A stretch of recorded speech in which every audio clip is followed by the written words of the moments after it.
at 2140 Impala Drive. The first thing you'll notice when you walk in is this incredible open floor plan. It is flooded with natural light, and there's room for so many opportunities of living space, office space, dining room. There's even a den off of the kitchen, and it's all bright and open.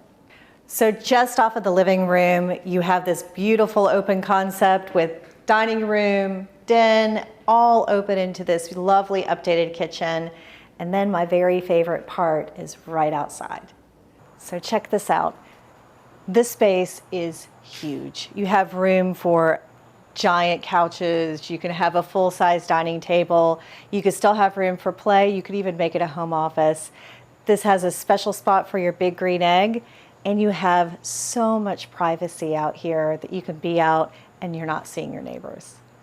Here we are in the master bedroom. It's on the back of the home, and you can see that the hardwoods have carried out into this area as well. It's hardwoods throughout this whole level, and they just redid the bathroom, so it is stunning. It has double vanities, it has a giant shower.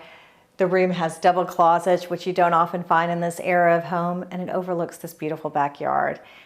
There are also 2 more bedrooms on this level and another updated bathroom for the hallway. So on the terrace level, we have full daylight. We're coming from the bedroom, living room, and a full kitchen, as well as a full bathroom. It even has a washer and dryer. There's an exterior entrance, so it's easy to rent out, or it has an interior entrance if you decided to use it more like an in-law suite, or a home office, or a learning pod. There are so many things you can do with this additional space.